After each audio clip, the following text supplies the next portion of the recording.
अंतस वैधानिक चेतावनी। मैं प्रेमी और प्रेमिका के बीच होने वाले प्रेम पर लिखने से बचता हूँ, क्योंकि उस पर लिखने वालों की कतार बहुत लंबी है और ये उस वाले प्रेम के विषय में कतई नहीं है। तो अगर आप यहाँ उसकी तलाश में हैं तो यहीं से वापस जा सकते हैं और जाते जाते चैनल सब्सक्राइब करते जाना। खैर, आज ये पीबी टॉक्स का एपिसोड दिल का मोहल्ला प्रेम के विषय पर ही है, लेकिन कुछ अलग अंदाज में। दिल का मोहल्ला आपको सुनाया जा रहा है मेरी आने वाली कविता दिल के मोहल्ले के खंडर की वजह से, कि कैसे हम सबके दिल के मोहल्ले में बहुत से खंडर होते हैं जिनकी वजह से हम जीवन में इमोशनली बहुत वीक हो जाते हैं। मतलब जितने ज़्यादा खंडर उतना ज़्यादा हम भावनात्मक रूप से कमज़ोर। अब ये सब कैसे होता है और उसके लिए आपको सुननी पड़ेगी वीडियो एंड तक, और साथ में एक बार डिस्क्रिप्शन बॉक्स भी चेक करना होगा।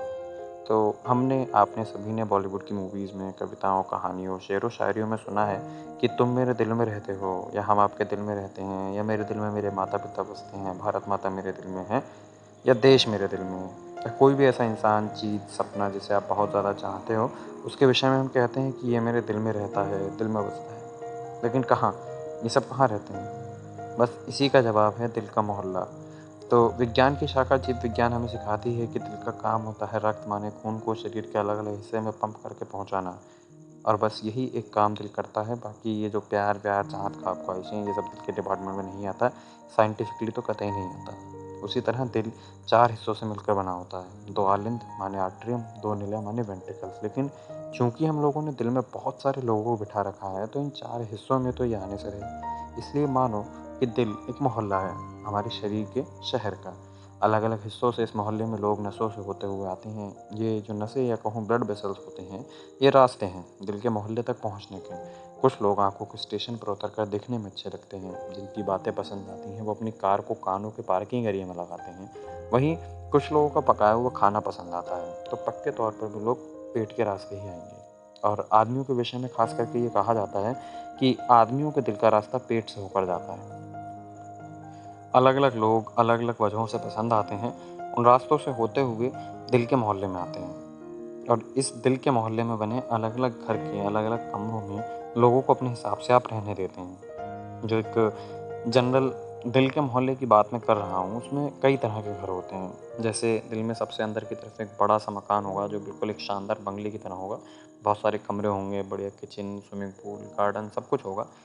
उस बंगले में सामान्यतः आप अपने परिवार को रखेंगे, माने अपनी माँ, पिताजी, भाई बहन, जो सबसे करीब परिवार होता है आप उसको रखते हैं।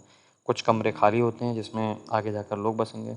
ठीक इस घर के दीवार से लगा बाईं तरफ कोई और घर होता है जिसका नाम होता है रिलेटिव्स विला। इसमें आपके बहुत से करीबी रिश्तेदार होते हैं, वो जिनसे आपका खून का रिश्ता होता है, जिनसे आपका दूर का रिश्ता है या दिल का रिश्ता है। ये घर भी खूब साजो सामान से, सुविधाओं से भरा हुआ है।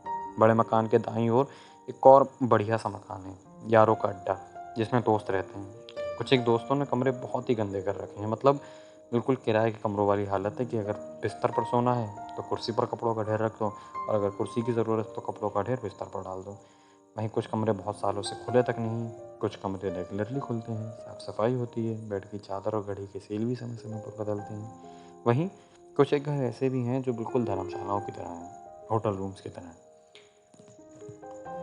उनमें लोग आते हैं, कुछ एक दिन रुकते हैं और चले जाते हैं। वैसे ये जो होटल रूम्स हैं, धर्मशालाएं हैं, शुरुआती दिनों में ज़्यादातर लोग कुछ एक दिन इन्हीं में बिताते हैं। अगर इन कमरों में उनकी हरकतें ठीक रहती हैं, उसके बाद ही लोगों को रिलेटिव्स विला या यारों के अड्डे में कोई कमरा अलॉट किया जाता है। और अगर कोई नहीं लायक तो उसे यहीं से दिल के मोहल्ले के बाहर का रास्ता दिखा दिया जाता है। मोहल्ले में एक टीन शेड भी है, उसमें एक बरामदा है जिसमें वो लोग रहते हैं जो मुझे कतई पसंद नहीं है, आपको भी नहीं है, कुछ लोग ऐसे हैं। खैर, मजबूरी में दिल में रखने पड़ते हैं, या बार बार मोहल्ले के दरवाजे पर आकर अंदर घुसने की कोशिश करते हैं, तो उन्हें उस टीन शेड में रख रखा है।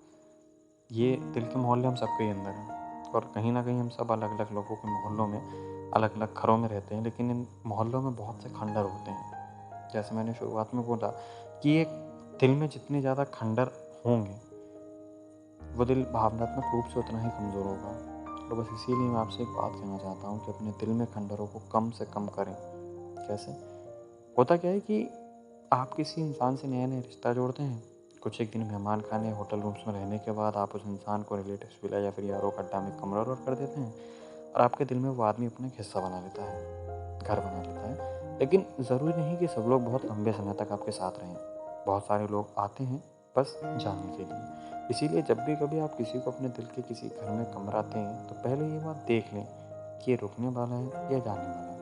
अगर जल्दी जाने वाला है तो उसे वहीं रहने दें, मेहमान खाने में। कोई ज़रूरत नहीं है उसे कमरा देने की, क्योंकि वो तो चला जाएगा, लेकिन खंडहर वहीं रह जाएगा। और आगे अगर खंडहर पहले से ही बहुत हो गए हैं, तो ऐसी स्थिति में आप उन खंडहरों को या तो ढहा दें या उनका रिनोवेशन करवा कर उन्हें किसी दूसरे इंसान को अलॉट कर दें। किसी दूसरे इंसान को उसमें रहने दें। ढहाने से मेरा मतलब उन यादों को ख़त्म करने से है, जो आपने उस खंडहर हो चुके कमरे की दीवारों पर टंगे फ़ोटो फ्रेम्स में, उसकी अलमारियों में रखी एल्बम्स में, किसी के जाने के बाद सहेज रखी हैं। अंत में आपसे निवेदन कि इस वीडियो को किसी ऐसे इंसान के साथ ज़रूर शेयर करें, जिसे देखकर आपको लगता हो कि ये बहुत से खंडहरों को अपने साथ लिए घूम रहा है। और कविता दिल के मोहल्ले का खंडहर सुनिए। धन्यवाद।